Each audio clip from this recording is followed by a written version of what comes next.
afterwards. This conference will now be recorded. If it's helpful to be included in the minutes. Okay. Yeah. Well, Councillor Shipston, just do an amendment to the agenda to include the revised presentation, please. Yeah, I was going to ask you that, Lindsay. Thank you. Thanks. Okay, it is 7 o'clock. We'll get the meeting going. Call to order. I'm on my iPad right now. Lindsay, do we have everybody here? Yeah, Okay. we have everybody except for Jan, I believe. Except for Janice Powell. Okay. She usually comes in on the phone, doesn't she? Yeah, I don't see any other callers, but we do, for staff, there's myself and Holly, Dave, Terry, and Clint. Okay, great. All right. So we did the call to order. It would be confirmation of agenda, and we will amend it. Be it resolved that the committee confirm the amended agenda as presented. Will be confirm the agenda as amended to include a revised presentation from MHBC. Okay, sounds good to me, Lindsay. All in favor? Or anyone opposed, I should say? Just a mover and seconder, Councillor. Oh, moving. Yeah, moving seconder, please. I think I saw John's hand. Seconder?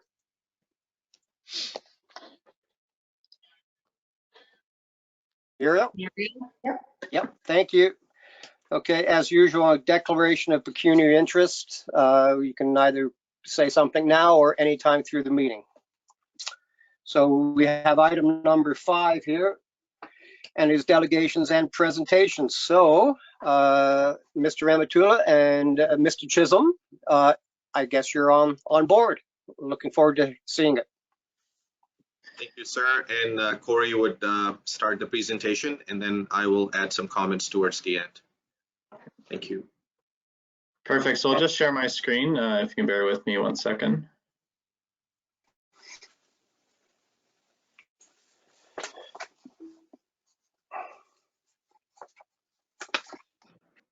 Is everyone able to see that?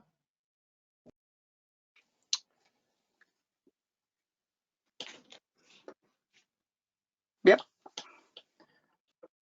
Okay, so I know we did some informal introductions earlier, but just for the members of the committee, and I know both myself and Shakir are quite familiar to Township Council at this point, but this might be the first time we're getting a chance to meet some of the residents that sit on the Affordable and Attainable Housing Committee. So I know both of us are looking forward to have the chance to meet you guys and have a discussion this evening. So with that, my name's Corey Chisholm. I'm a partner with MHBC Planning. We're the planning consultants for Flato Developments on their various projects within the Township of Southgate, specifically within Dundalk. So I did do a presentation to council last week, and we had a long discussion after that. So we have done a few revisions to that presentation, more tailored to the focus of the committee, which is understood to be affordable and attainable housing. So just to go over briefly, our project team. So as mentioned, the owner is Flato Developments Inc. and Shakir Ramatula, the president of Flato, is here this evening as well to participate in the presentation and assist with answering any questions the committee may have afterwards. MHBC Planning, myself, for the planning consultants, and not with us this evening, but certainly very important members of our team who have been involved with the project from the very start is Crozier Consulting Engineers. They handle the functional servicing, so municipal services, sanitary, water, stormwater management, as well as traffic. And then SLR Consulting are the ecologists on the project team, and they handle everything to do with environmental protection, potentially endangered species, those sorts of things. So as it relates to the plans, their main function is to delineate the areas that need to be protected from development and establish those limits where we can proceed with development. So just for some background, Flato has submitted a request for what's called a Ministerial Zoning Order. Moving forward, we'll use the term MZO for short for that. They've submitted that request both to the Township of Southgate as well as the Minister of Municipal Affairs Office. This process allows the Minister's Office to expedite zoning approvals on identified projects that address provincial priorities. Just a bit of background on where we're at in the process right now. So as mentioned, Flato did present at Township Council last week on Wednesday, January 19th. We're here before you this evening to do a brief presentation and discussion with the Township's Affordable and Attainable Housing Committee. Flato is hosting a public information meeting this Thursday evening, January 27th, and that invitation's open to everyone. I understand there's already a very good uptake on people registered to participate in that Thursday evening. And we are scheduled to come back before Township Council through the Committee of the Whole at the meeting scheduled for next Wednesday, February 2nd, for further discussion. So just for context, the requested ministerial zoning order applies to 3 land holdings. For the purposes of this, we're referring to them as Dundalk North, Dundalk West, and Dundalk Southeast. And you can see 2 conceptual connections here in blue. Those are future connections from Dundalk over to Provincial Highway 10. So previously, at last week's meeting, we would have only seen the one at the bottom going through the southeast or Eco Park lands.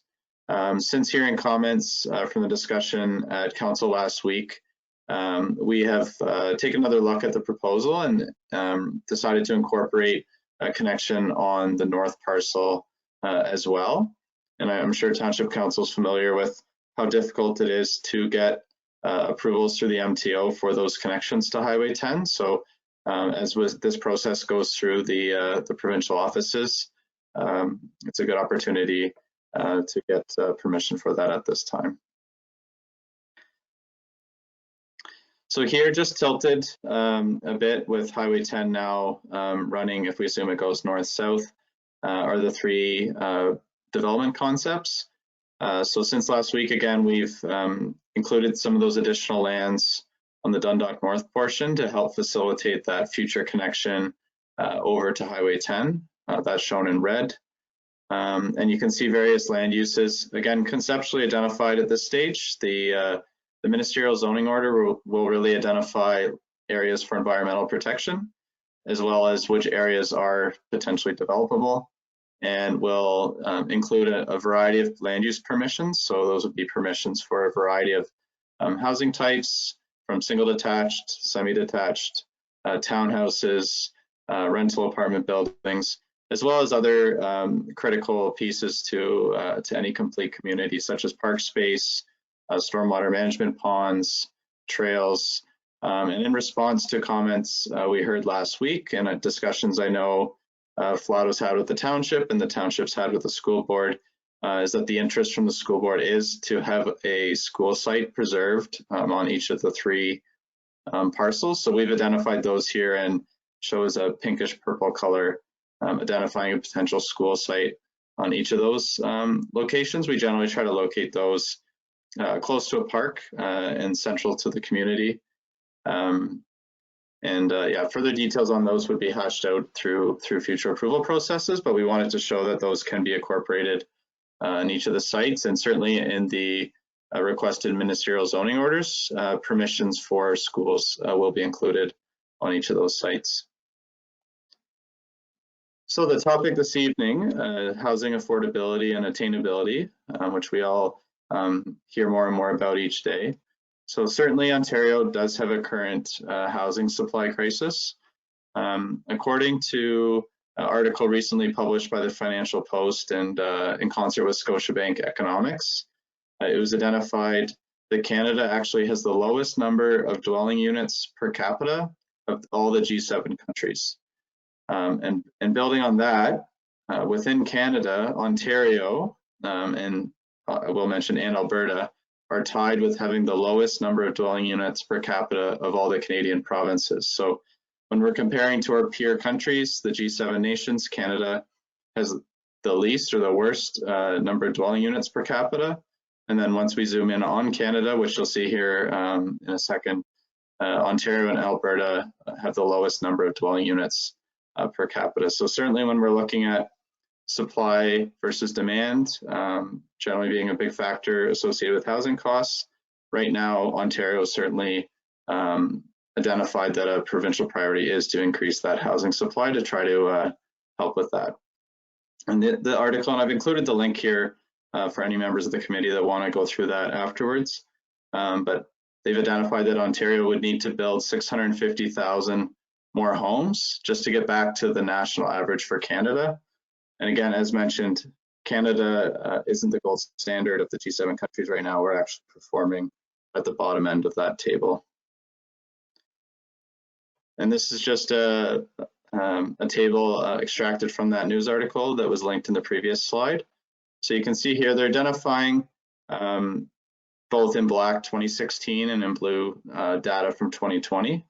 So at the top you'll see Canada is currently sitting at, as of 2020, at 426 dwellings per 1,000 people across the country. And then below that, broken down by province, and I've highlighted Ontario. We're currently sitting at 398 dwelling units per 1,000 people, so well under that national average. And again, getting back to the national average doesn't even necessitate itself when we're compared to the other G7 countries.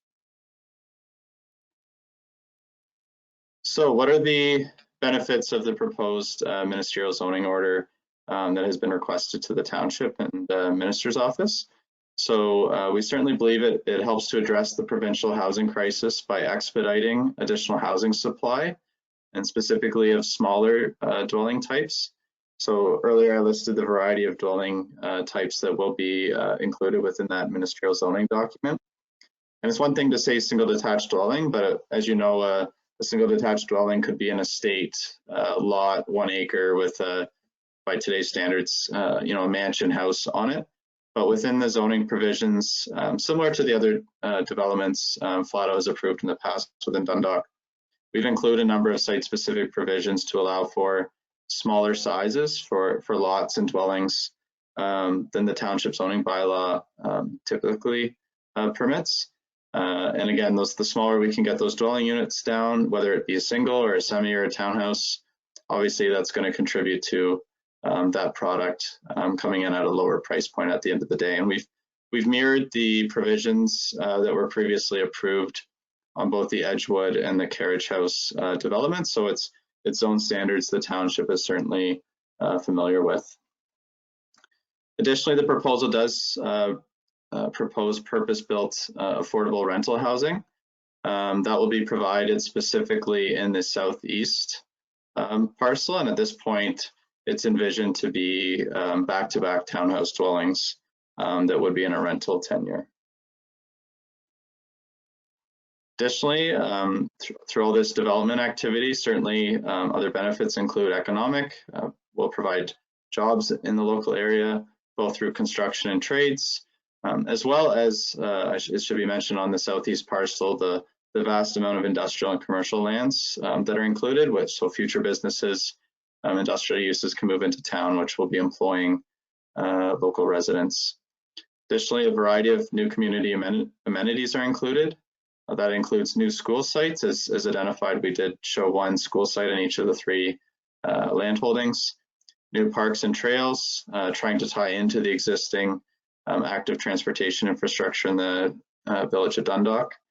Additional stormwater management ponds, the identified environmental protection areas. Additionally, the proposed MZO will facilitate 2 new connections to Highway 10. So again, the one through the Eco Park lands on the south, as well as the connection on the north side. And finally, it does provide a significant investment in the township over the long term, which will help fund needed infrastructure improvements. So with that, I'd like to thank the committee for taking the time to hear a presentation this evening, and I'll pass it over to Shakir to share a few words with you. Thank you, Corey, and with the committee's permission, I would just like to add the few things.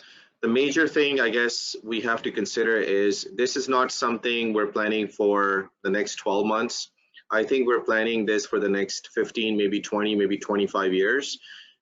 Since we presented this request to council, We have gone back and we have heard from staff that the school board would not like one school. Originally, I was informed of one school site required by the school board, and we had and I had confirmed that yes, we would work with council and we would work with staff to provide one school site, and we would accommodate the school site. Once I was informed by the township staff and the CAO that the school board now requires 3 different sites, and we are agreeing to provide 3 different sites because once again at Flato we believe in building communities. We just don't believe in putting in homes on the property. We understand when we're building a community, we have to respect the environment. We have to work with everyone. We have to provide the parks. We have to provide the required trails. We have to provide schools. And it should be a great place for people to live and enjoy quality, and they should have good quality of life in the community. So we are agreeing with the 3 school sites. We are agreeing to work with the township to approach and to work with the Ministry of Transportation to provide the traffic connection, not just on the south side, but also on the north side. This parcel also, I mean, throughout this request, some of the lands we have are already in the settlement boundary. Some of the lands are township lands, and township has been working on providing the eco park connection to Highway 10 to have the truck traffic go out and keep it away from Main Street and keep it away from homes where kids play. So I think what we are trying to achieve over here is not just Flato's request to get this minister's zoning order approved. I think it's something that the township has been working with for some time. It's contiguous development, what we're proposing. It's logical where it's supposed to be going. Naturally, it's supposed to go there anyways. And once again, this minister's zoning order is not a building permit. It just gives the designation on the land, and then we have to come back to the township and to have a pre-consultation meeting, go through all those required studies, come to the town and to the county, work with Six Nations, and to apply for a draft plan of subdivision, host statutory public meeting or public meetings. We will be coming back to this committee a few more times. Councillor Shipston, you may get bored with me, but we would have to come back many times because we would need your continuous guidance. And we are not just in front of you tonight to just say that, you know, we are going to work with you and we're going to work with staff and we're going to provide affordable housing, or we're going to provide purposeful rental units for the township. This is going to be an ongoing consultation. M0 process is not giving us the right to go and start building tomorrow. M0 would only basically say or provide the designation on the land that yes, this piece of property can have these uses on the lands. And then the township, the town's planning department will have to decide how, based on the technical studies, where affordable housing is going to go, where commercial is going to go, where industrial is going to go, where parks are going to go, where schools are going to go, where residential is going to go, where townhomes are going to go, where singles are going to go, where back-to-back, which I call them starter young family homes, are going to go. So we have a long way to go. We have to still consult or keep on consulting with this committee on how these affordable housing units are going to be built, where they're going to be built. Are they going to be rent to own? Are they going to be rental? What programs we are going to be following from the county or from the province or from the township? So we will need continuous guidance from this committee. So right now, we are here to basically provide our commitment to this committee, like we agreed, and based on the advice of the council, for us to be here. And I'm glad that there's a committee in Township of Southgate which exists, which is this committee for affordable and attainable housing, which is good to see. So we're going to continue working with council, with this committee, with the town staff, and we are giving you a commitment that, you know, we are going to work with you, and where the units are going to go, how many units, what size of units, are they going to be rental? I think those are the details we can look into we can only look into after the MZO is approved. And after we know the designation is there, then we can start to get into the technical, the detailed studies and analysis and surveys of what's going to be required. And subject to the approval of this committee and subject to approval of council, we will proceed. So Cody and I, we both are here to answer any questions. We have always responded well to whenever we have received guidance from the staff and from council. We are currently building a seniors building in Dundalk, 4-story building. It's our first purposeful rental building in Ontario, believe it or not, but that basically taught us something new and has shown us how the rental buildings can be built. And we are working on many different municipalities to provide something similar. And we're going to continue, and even this proposal has purposeful rental units. So based on the market needs, based on the requirements, based on the permission from the council, we're going to continue working on finding ways, and not just affordable housing and not just these purposeful rental suites. We're also proposing homes which are going to be smaller in size. They are going to be back-to-back townhomes. Once again, I call them starter homes because those are going to be the affordable homes for the younger generation or first-time home buyers. Home prices are going up, and unfortunately, no one can control the pricing. The material, the cost to build has really increased. It has changed so much in the last 24 months that I look at the numbers and I just cannot believe how much things have changed. Not just the material costs, also the time it takes for us to build now has changed because of COVID requirements on the site. We cannot have so many people in the same house working at the same time. So there's industry has changed, things have changed. I think this is a great opportunity for us, for all of us to work together. And we can only do this with the help of this committee and the help of council. And we have been fortunate, and every time we have come in front of council, the council has been good to us. And we have done our best all the time to work and to make sure that we have fulfilled on all the commitments we have made to the township, and we're going to continue to do so. So once again, I think this is a great opportunity when we can all work together and we can provide different forms of housing. We can provide purposeful rental suites, and we can provide affordable housing. So I think it's a great opportunity. We need your guidance. We need your support, we need your help, and we need your approval for us to proceed. So that's it for now from me, and Corey and I, we are here and we'll be more than happy to answer any questions. Thank you, Councillor Shipston. Sir, you are on mute.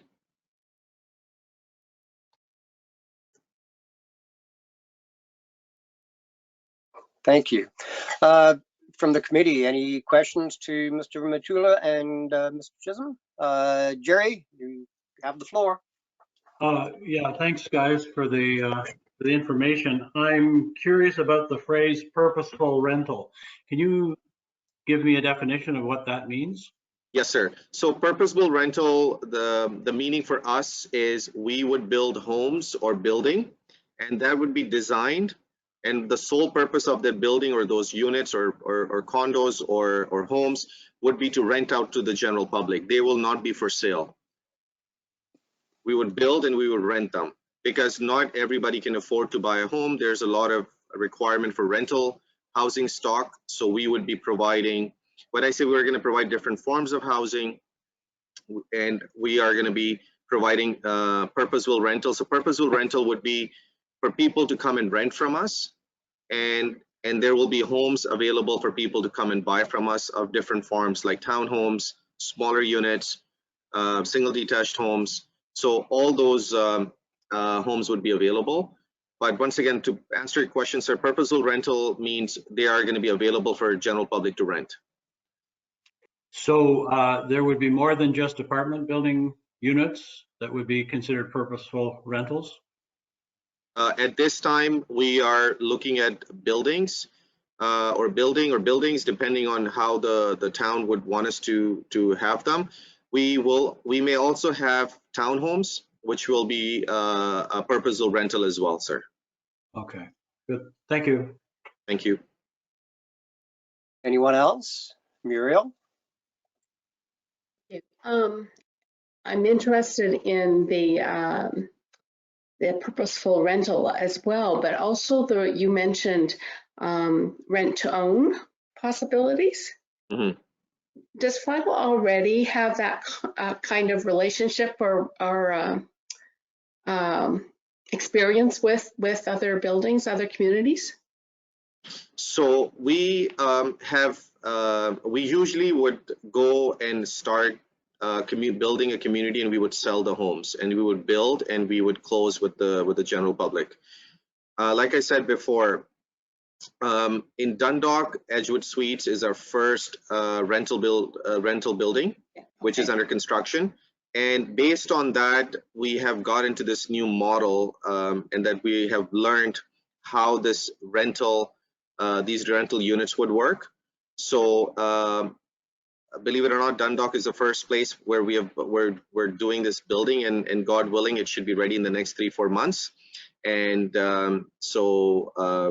yes, we are involved in the building. First building is in Dundalk. Okay.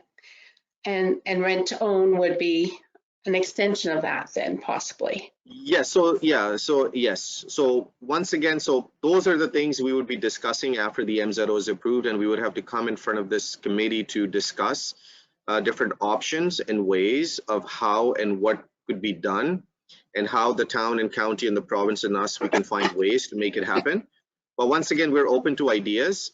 And once this MZO gets approved, we will know from the planning department of where they would prefer these units to be built, and then we can work with the committee on the mechanism, whether it's going to be for rental or whether it's going to be rent to own.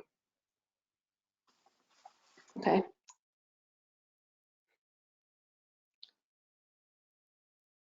Anyone else? I have another question if no one else does. Oh, yeah, sure. Yeah.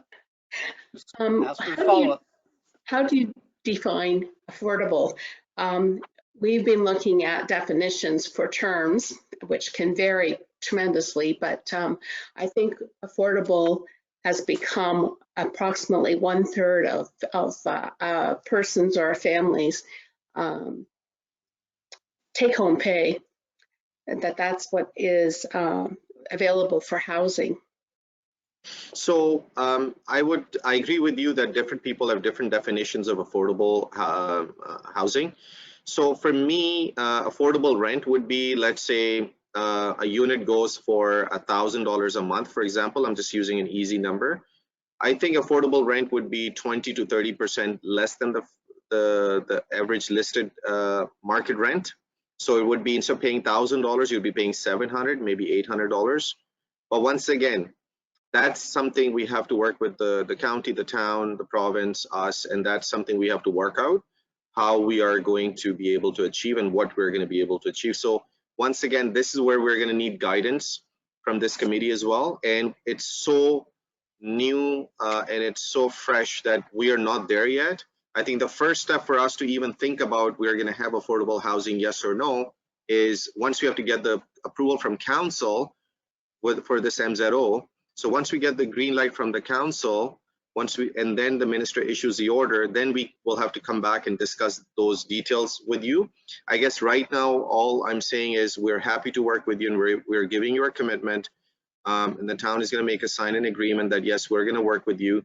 But I cannot discuss details. I cannot dive into details because I don't have enough information, and I cannot work on it until the MZO is approved. So basically, we are here requesting for your support and council support to support this MZO so that we can proceed with the affordable housing and the all the other things, residential, commercial, industrial uses, plus the schools, plus the roads, everything else, the parks, trails, everything else. Thank you. That helps. Thank you. Okay. Any questions from the other committee members?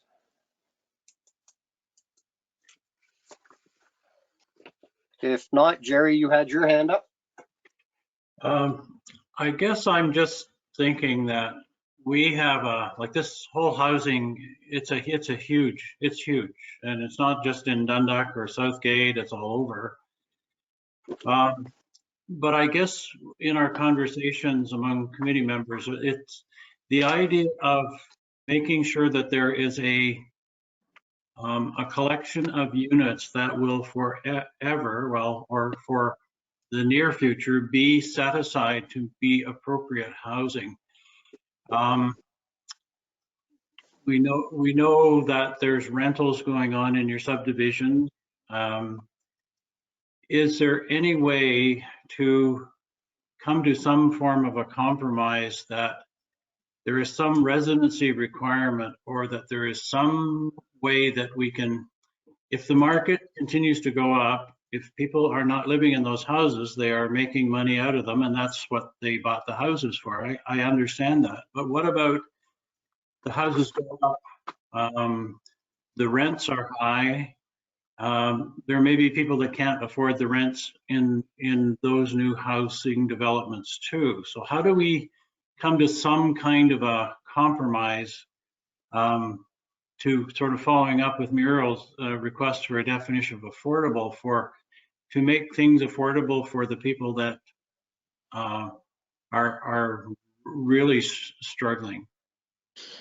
So, sir, I agree with you, and it's a very intelligent and very good question. And I guess people who have bought homes, and if they decide not to live in the homes, and I don't know if we can do, as a private company, we can do anything to them, but I don't think I have seen any homes where people have already purchased from us and closed and not living in there. And as far as people buying homes and then renting them out at what price point, once again, we cannot control that. But what the point that you're raising is a very reasonable and practical question and comment. And that's the reason I see Clinton's hand is going up.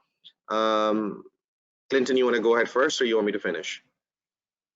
Okay, so thank you. So basically, the new development that we're going to be doing, where we're discussing about having affordable housing units and purposeful rental units, that's where we can come to an agreement with the township. And we are even okay for those affordable housing units to give the permission to the township to allocate the units to whomever you guys approve, who's going to go in there and at what rent. So once again, the rent will be approved by this committee and by the town, and this committee and the town will approve who's going to go live in there. So I think that would be a good way, but once again, we'll all have to think about it collectively together of how we can do it. But the point you're raising is a valid point, and right now what's coming in my mind is we would come up with a strategy that the price point would be approved by this committee, or the mechanism, I should say, or the formula would be derived and approved by this committee, so that we know how much the rent is going to be. Applicants for the purposeful rental units would submit their application to the township or to this committee, and then you guys approve who's going to be living in what. And I think that's the way you will have the control, and that's the way you would be able to provide the housing units to people. So that's when I was saying, Councillor Shipston, you may get bored with me because we're going to be back again and again. And oh no, that's fine.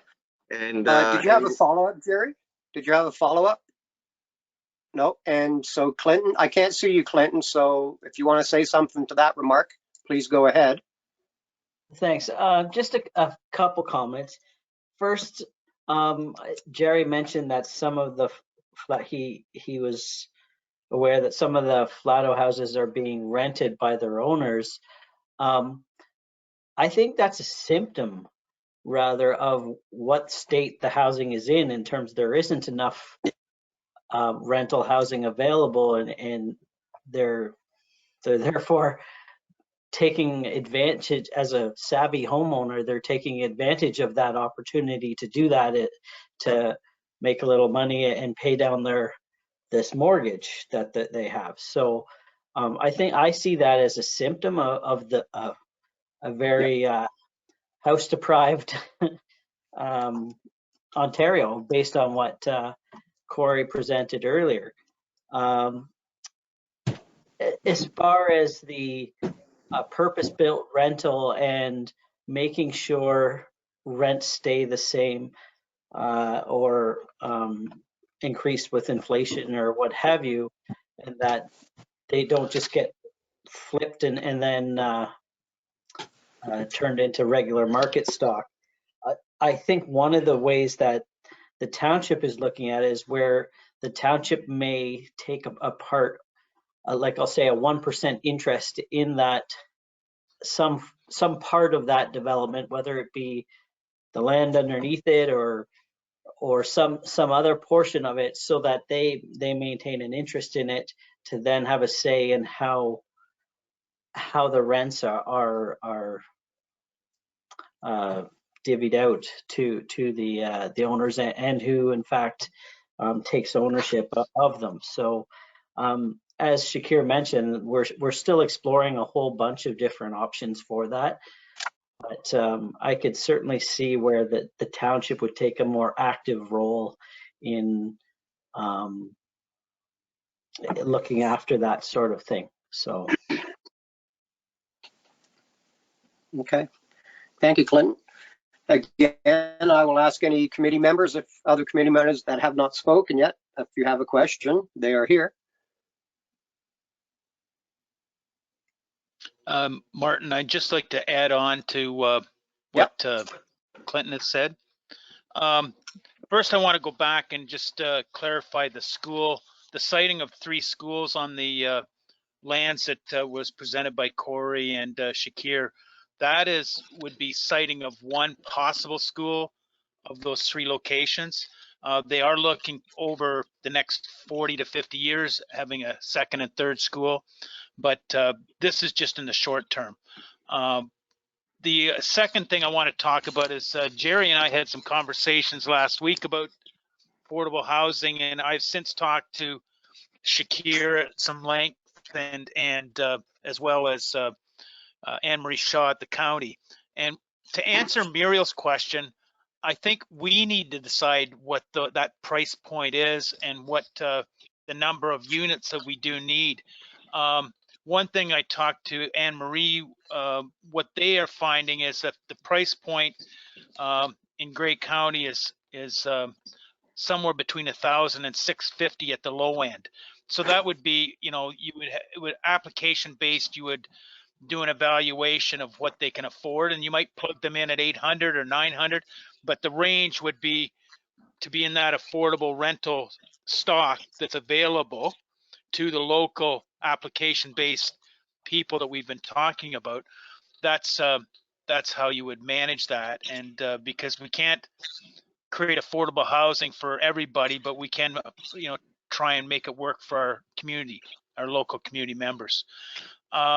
One thing that I think how this would have to work, it's the more research we've done, and again, talking to Anne-Marie Shaw, she's done research. The only way to manage this is through rental. There's no other way to control ownership and not turn the property into unaffordable housing after the first ownership. So the idea of affordable housing is basically to get them in at a price point that they have a place, and to hopefully allow them to save some money, build some equity, so that they can graduate out of the affordable housing complexes into a larger home that for possibly a family as they grow. So I think the big thing is we need to determine, well, I think a good conversation again with bringing Anne-Marie back and have one meeting just on this very discussion only would be good. I think we should be looking at a mortgage corporation to manage that housing stock. But importantly, we need to determine, do we need 10 or 20 or 25 of these units a year brought on board to satisfy the needs of the community? As we build out, and if we can start this process, we may be able to pull that down, because the size of the stock and the participants would be various. I mean, you would have county housing options, which they're working on, and then our mortgage corporation or mortgage board type management would be the other way. And we would look to developers like Shakir and others to participate in building maybe 10 of these a year within a development, as well as looking at other developers to participate as well, and make that part of the MZO discussion. I hope that Okay. helps, but that's just based on the research that kind of jumped off from Jerry and I talking last week. Okay. Well, thanks, Dave. If nobody else has any questions, I have a couple of comments to both of you, Mr. Rematula and Corey. Okay. The plans shown tonight, do they differ much from the concept plans that were shown at the council meeting, except for obviously the school areas? Yeah, so the difference would be the school areas and the road connection that we're showing on the north side. That would be the difference. Okay. Well, Shakir, if I, and sorry, Councillor Shipson, I'll just jump in, but on the north lands, there was obviously the additional land holdings were added to that parcel to accommodate that land connection. The other thing we did is we've adjusted the level of detail in the concepts, just that at this stage, it's really too early to be lotting the 3 plans out specifically. Again, the zoning will be crafted as such to permit a wide range of dwelling types. And as Shakir mentioned earlier, this isn't a tomorrow project or a 1-year project. It's a 10, 15, maybe 20-year project. So as each site comes forward through meetings, pre-consultation meetings with the township, coming back to committees such as yourself, we'll get a better understanding of what that mix looks like. So that yellow we now show in the concepts, we show as residential area. That could be any range of single attached, semi-detached or townhouse. And then we did identify at least 1 block for a rental apartment building on each of the 3 sites at this stage. I think we had more than 1 block on the northern piece, which is the largest piece. Yeah. Well, that's what I was getting at. As I was saying, with the actual concept plan from the last meeting, I had to say I was quite impressed that you're actually looking ahead and adding the commercial and industrial, having apartments shown, the parks, which I don't think we should give up. And I was just so impressed it wasn't going to be a copy and paste subdivision from like down in Brampton, that you were actually looking at this market. Yes, you're going to be selling the single homes, and that's rightly so. That'll be from Toronto, but you're also making homes that, as you say, the starter homes, the back-to-backs, and the rentals. Owen Sound, there's a lot of people that come from up north, go to Owen Sound, and then they trickle down here, and if they can find jobs here, they'll stay in Dundalk to live, right? And for what you're doing here, it's great. Just the one question, I know you probably can't answer this, and maybe Clinton can help me. With the new official plan from Grey County, it says up to 30% of buildings should be affordable. I added up the totals of the concept plans from last time, and my math is not very good, but of all the units included, the semis, the towns, the apartment blocks, living spaces for 1,322 families, 30%, that'd be close to 400. And as I said, my math isn't good. I had it figured out to what you had planned on those, there'd be only 23%. Would you be willing to do that benchmark of provincial plan to hit 30 or even more with this concept you're getting at right now? And as I said, maybe Clint can help me with that. I remember seeing 30% there somewhere. So basically, I understand. My understanding, Councillor Shipson, of this is that you provide different forms of housing, so that not all the homes are single detached homes with double car garages. So the back-to-back would help. Affordable housing would help. The rental units will help. The apartments, purposeful rental apartments would help. So including all those, when you include different forms of housing, I think that's what the number of the 30% is. And then within that 30%, we have the affordable housing units, which, like the CEO was saying, Mr. Milliner said, 20, 30 units per year. And at the same time, you also want to do a survey that we just, like the township, as a township, I'm not just talking from Flato, but we also have to we should do the math and survey of how many units are required, because you also don't want to oversupply of those type of units, because the idea would be that people go into these affordable housing units and they are motivated, they're going to find good jobs in Dundalk, and then they're going to be able to afford their first home. They're going to buy a new home so that they can also grow as life moves on. So I think that would also should be a way of thinking. It's basically like when first-time home buyers or starter homes are purchased by young families. People buy it, they may have a kid, but then down the road they may have 2 or 3 kids, and then they look for a bigger home. So they grow, and as people progress in their careers, they start to make a little bit more money. So they look for bigger homes, and when they have the kids. So I think, Clint, correct me if I'm wrong, different forms of housing would be responding to that comment. Certainly, that is. You're correct in that the different forms of housing would help to address that policy. I don't have the wording in front of me specifically. I also think that it's not it's more of a target versus a requirement. Yeah. So if you're one way or the other, say you're 29 instead of 30, it's not the end of the world.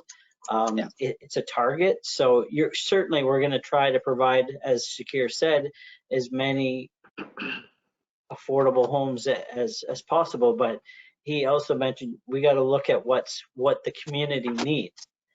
As a planner, I wouldn't want to see a whole bunch of affordable units that are not being utilized properly, because what would happen is you'd get these affordable units and then you wouldn't be able to meet the tests of people to rent them out to people, because they would make too much money or what have you, because there just wouldn't be enough people in that bracket to use it. So for this area, if you want to start pulling people from other areas, that's different, but for this area. So I think there needs to be some work done in that regard as well. Okay. Oh, Jerry, go ahead. Just a housekeeping item, Martin. Is it possible for us to get a copy of the revised presentation just to include with minutes? Yes, sir. Sure. Oh, yeah. Yes, it Yes, was sir. submitted. Yep. Okay, great. I'll send that across to Lindsay here right after the meeting, and I'm sure she can get that around to everyone. Great. Thank you. Okay. Well, thank you for answering my questions and good comments. Again, if there's no other questions, I will say thank you to you both, and we look forward to seeing you at the meeting on Thursday.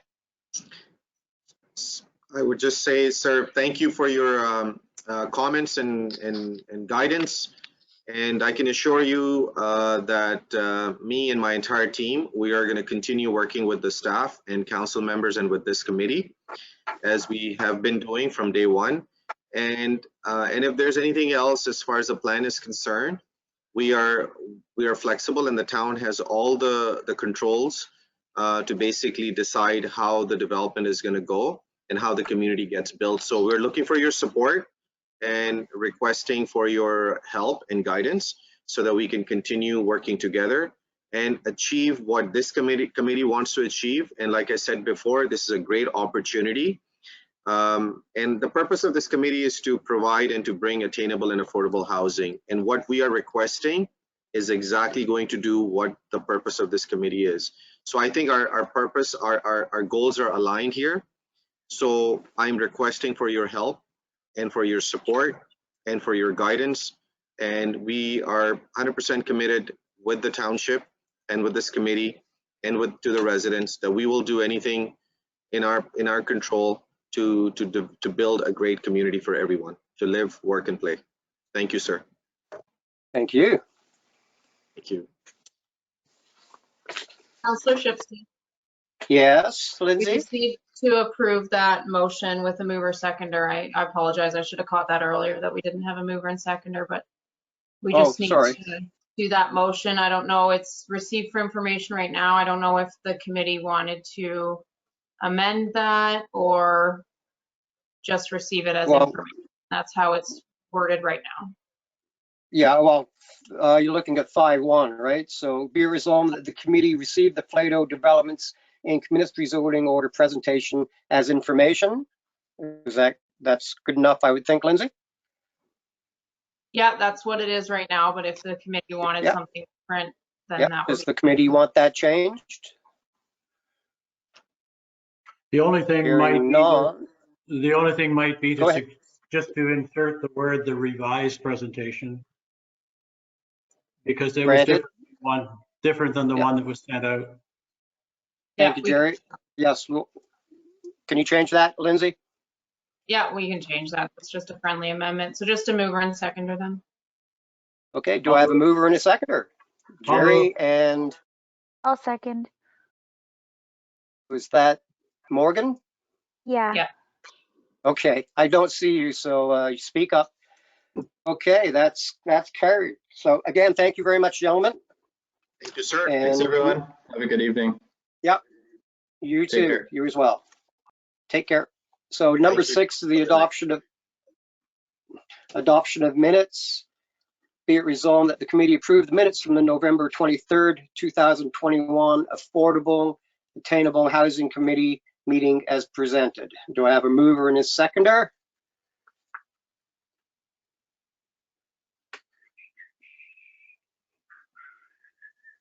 I'll move it.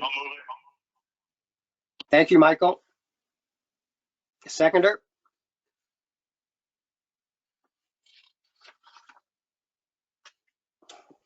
I'll second. Thank you. Carried. So number 7, staff updates. The 7.1 being Southgate Affordable and Attainable Housing Committee recommendations. And I guess that is in your bailiwick, isn't it, Dave, to go through this? Or I hope somebody has a bigger print than mine. First off, comments from the committee, I guess.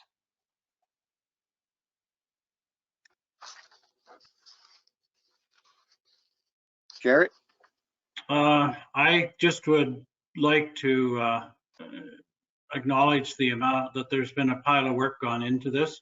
I think it looks like a really good starting point for a work plan. I think the only thing I would suggest is just that we make it a document that's flexible enough to adjust it when new information comes forward. We're able to sort of amend it as we go. Okay. Yeah, and just to speak to that, I think Jerry makes a great point. This would definitely have to be a living document so that we can massage it, change it, and make it fit our needs. One thing that became apparent in the discussion with Shakir in my mind is that there's almost two things we have to deal with here.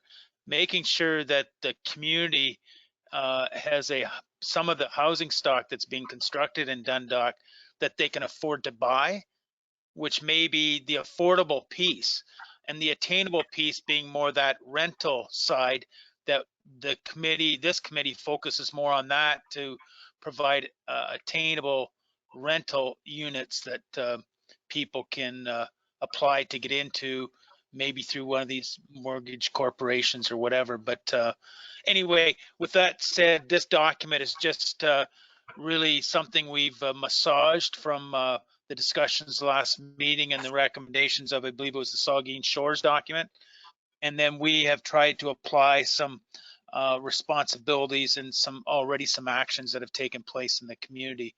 But I would say we should be able to make progress, small or large, or suggestions to adapt this document on a monthly or a meeting by meeting basis, based on the committee's direction. Well, for myself, is it, as you just said, Dave, being a living document, we can certainly start it at the very top and work way down and come back to every meeting with what we've done and what we would like to do. The survey sounds like a good idea. Yeah, and maybe we should prioritize them in a order that would be low-hanging fruit and something that we could really progress on and gain some there's some good tasks in here that are pretty heavy lifting. And some of those heavy liftings we may want to start on early to make, long-term progress on as well. So I think that's a debate that we should go through each one of these, some maybe at this meeting and another meeting, but put some priority on the actions that should be taken. Muriel? I would suggest that some public community input, like the survey or whatever, however else we do that. That's probably the safest way given COVID at this point, but that we prioritize that one now, because if we go very far along with making decisions or even recommendations from this committee, we will get reaction, I think, from people.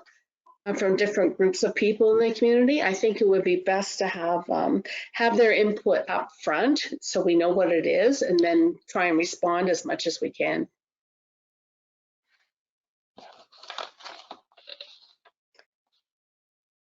There may be surveys out there that we can adapt, copy, Yeah. borrow.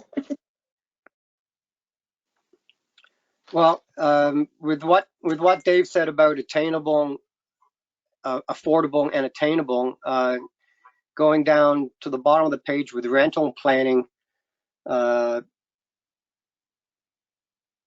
think that was the kind of area we were looking at in the last year. So,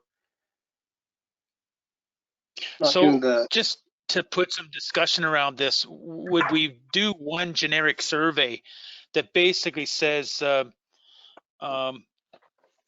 you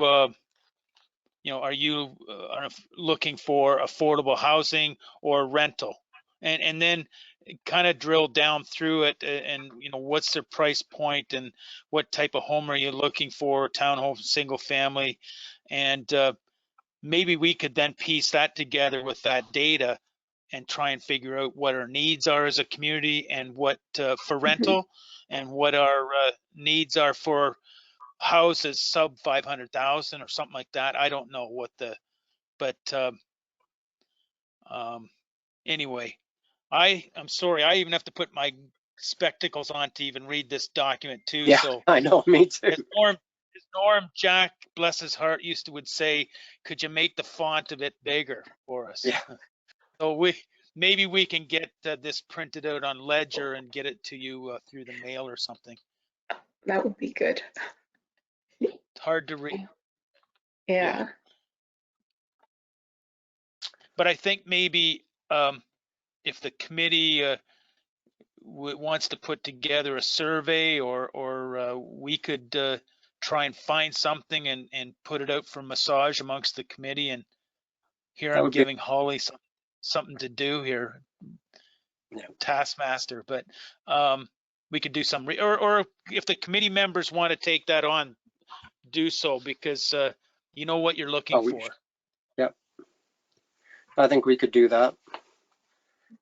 When it comes to the rentals, are we looking really mainly at the bigger developers though? Because there's that section here with the privately owned property and smaller developers. They'd probably be looking more into the tiny homes and the 1,000-square-foot homes. I don't think with the red tape they'd want to get into rentals, would they? It'd be mainly for people like Shakir. So no, our builders are not really into renting too much, other than the large guys. But I think there's a couple things when it comes to rental. It's this silly headset. But anyway, when it comes to rentals, it's community rental stock. I mean, an apartment building that they want $1,500 a month or $2,000 a month, and the person rents it. But for the individuals that can't come close to getting that kind of dollars together, then we come into this attainable rental stock, and some level of housing management through a mortgage corporation, like I've said earlier. That's the people that we're interested in dealing with, because you're always going to have someone that can afford a townhouse, can afford a semi, can afford a regular house, and can rent in an apartment building. But for those that have no place, that's what we're trying to cater to in somewhere in that $1,000 to $650 a month rent that is subsidized through in talking to Anne Marie, she says they do work with organizations to support that, but they are pretty well tapped out on being able to support it with funding, government funding. We'd likely have to try and find funding to help build it and own it under the mortgage corporation, because Anne Marie said it would be about, it used to be about $225,000 to build a bachelor or single bedroom apartment with amenities. That used to be about $225,000. That's now gone up to $300,000 to build that type of unit. So then what does that translate into rent? If that's, let's say for math, $1,000, then where do we find as a corporation the funding to support getting that down to 800 or 650 to make it attainable? That's the math that's got to be figured out. And so I think there's a few things that if we really, really want to dig deep into this is understanding and maybe getting someone to our next meeting to have some knowledge-based transfer to this committee on what is a housing mortgage corporation. How does it function? How does it work? Where does the seed money come from?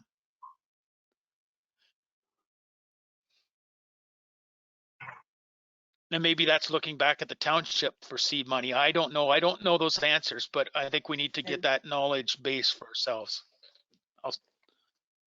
Martin? You're muted, Councillor Shipston. Sorry, Muriel. Okay. This is another thing I don't know a whole lot about, but I've been.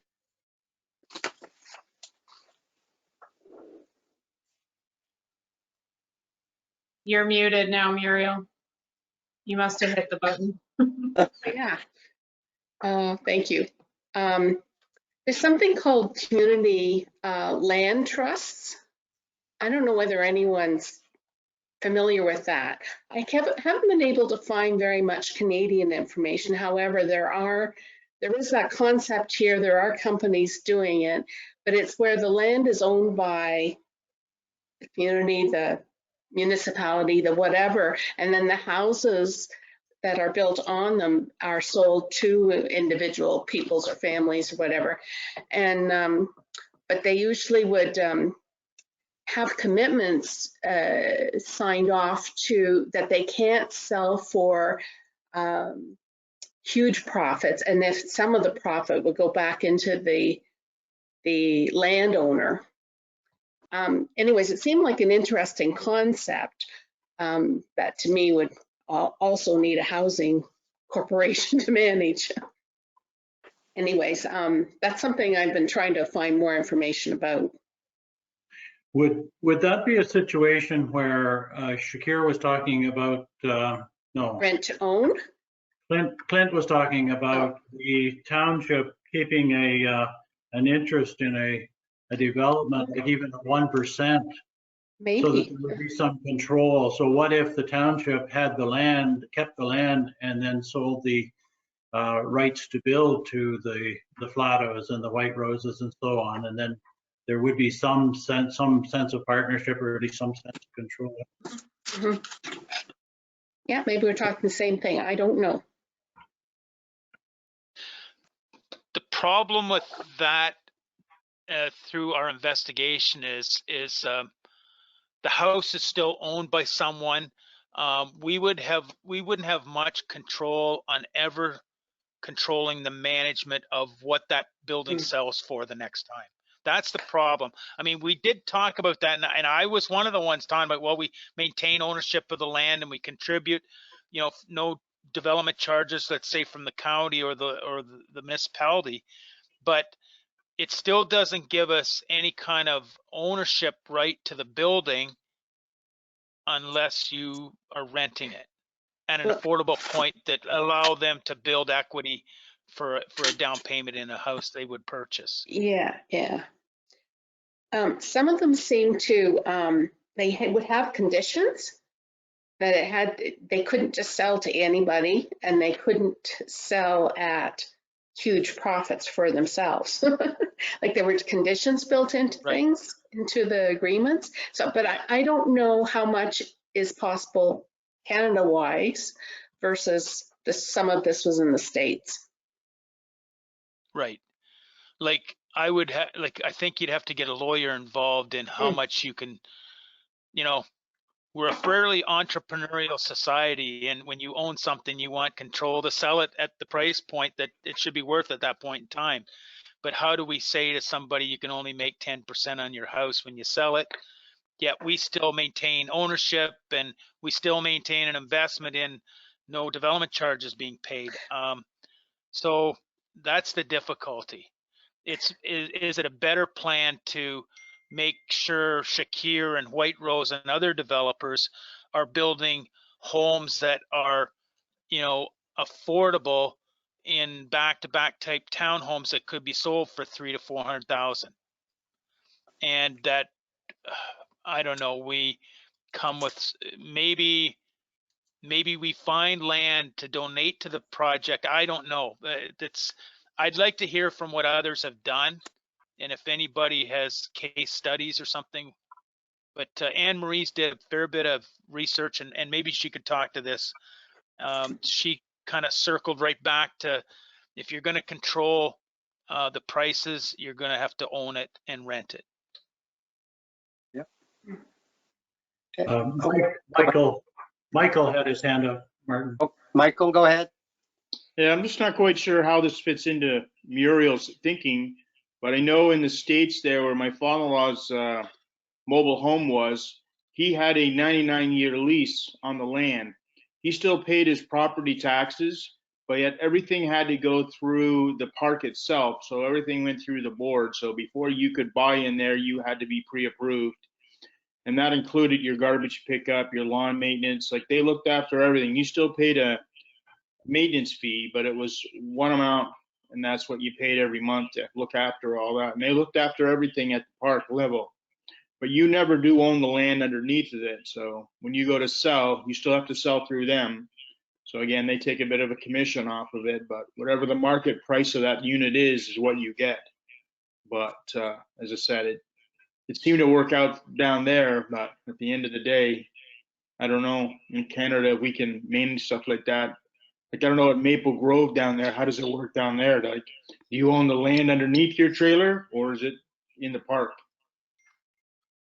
Is that the one at 89? And I think, yeah. Yes. They don't own the land.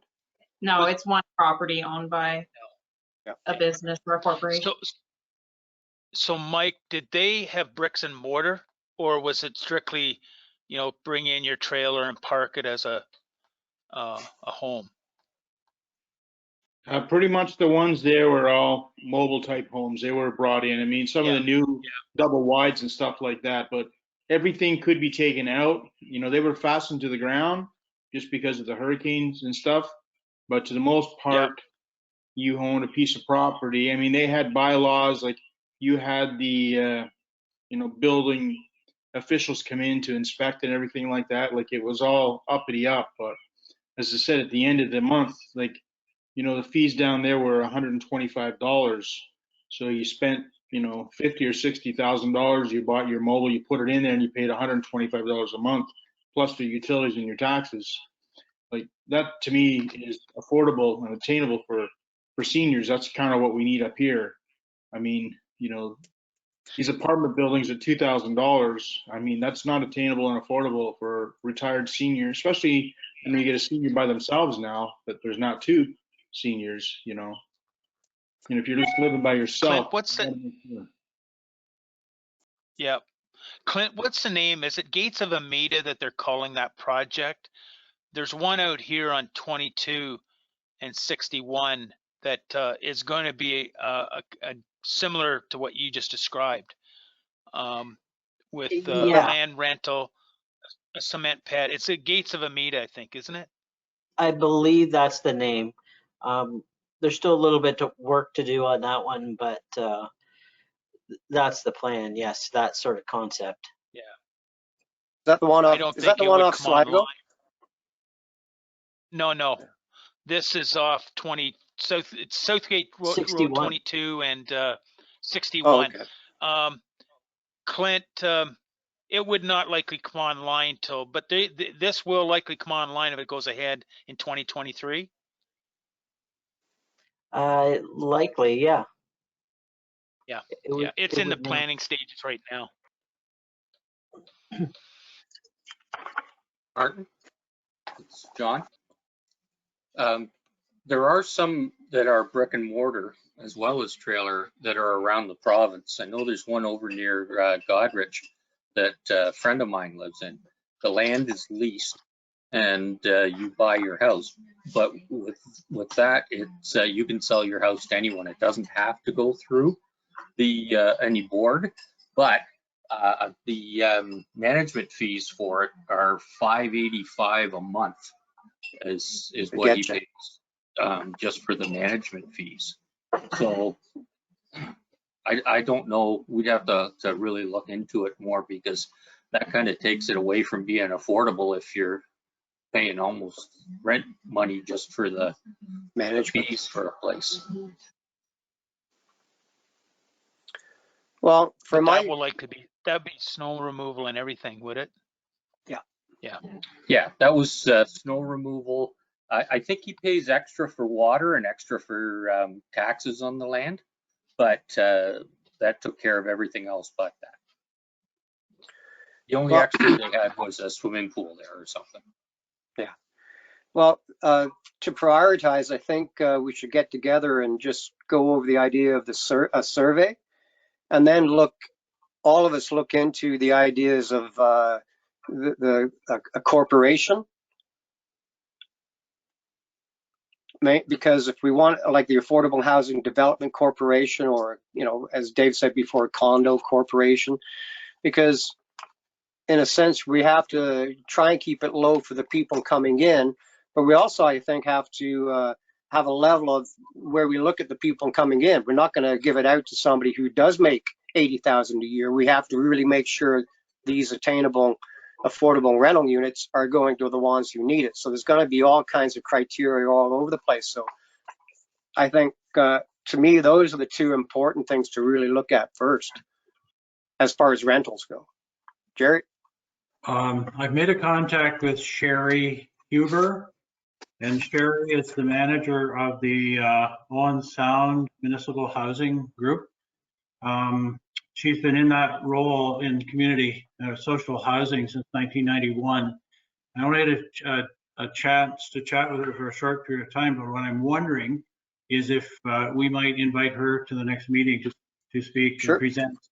She's currently working with two groups in Collingwood who are facing probably a housing crisis, affordable housing crisis that might even be worse than the one we're dealing with, just with the terrific, the high costs and so on. So she's got lots of experience. I don't know whether she's got the time, but I'm just thinking we could certainly ask if she'd be willing to present. And that might cover sort of some of the, what would it take to set up a sort of a nonprofit housing corporation, if that's the direction that we might end up going. Okay. As far as rental, I think that's where we will kind of end up doing something like that.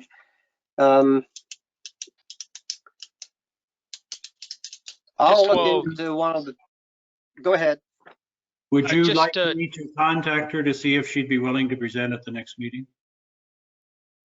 And if is that the wish of the committee? Yeah, fine by me. Okay, I will do that. Jerry, if you do that and then get Holly the contact information, and she can then communicate, materials for being put in the agenda and presentation and so on. What I would suggest too is maybe we invite Anne Marie Shaw, because she committed to me that she would attend meetings, and I think it would be wise to have her listen to that presentation, and then she could provide us guidance, after the fact when we try to start putting things together. I think Anne Marie will be just a valuable resource.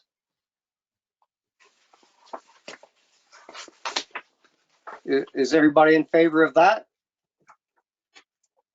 Yeah. Okay. And hearing no one else, I'm in favor of it, so I think that's good.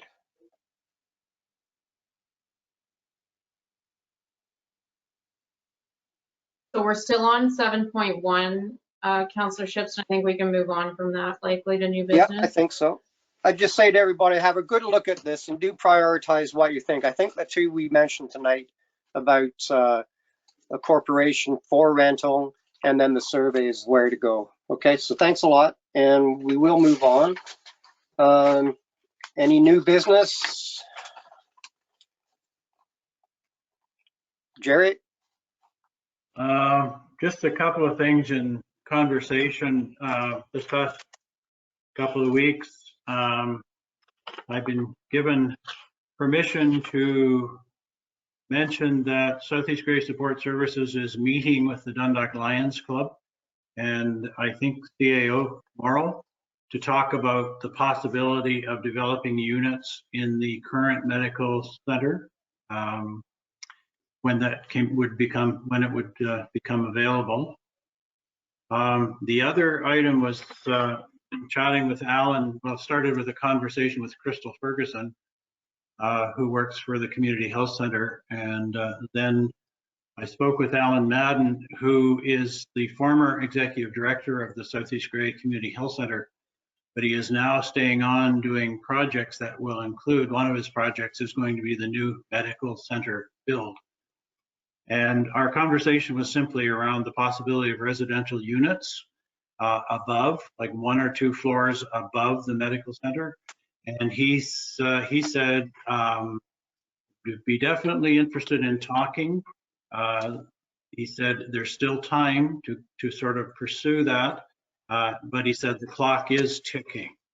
So, but he could see the value of provided we could find a funder, find the money, or the money would be forthcoming, that to add some residential units there that would be a majority of them perhaps rent geared to income, or people would be there able to rent there if they did not have a lot of financial resource. So I think those are the 2 things I wanted to mention. Okay, very good. If there's nothing else, we will move on to correspondence. Did we get a copy of that letter that was mentioned, or? Yeah, it was attached in the agenda. Okay, that's right, here it is. Any comments? Be resolved that the Affordable and Attainable Housing Committee received the items on the correspondence agenda dated January 25th, 2022 as information. Any comments on that correspondence that we received? Hearing none, we'll move on to item 10, the next meeting. Councillor Shipton, just a mover and seconder. Just a mover and seconder to receive that one for information. Yeah, I keep forgetting that. A mover and a seconder for that motion, please. I'll move it, Martin. Thank you, Michael. And seconder is Jerry. Thank you very much. Okay, the next meeting apparently is February 22nd. And everyone make sure if you have anything or any other ideas for Holly, make sure you get it to her on the agenda. So with that being said, the adjournment comes at 8:19. So thank you very much. You all. Thank you. Thank you. Thanks, everyone. Thank you.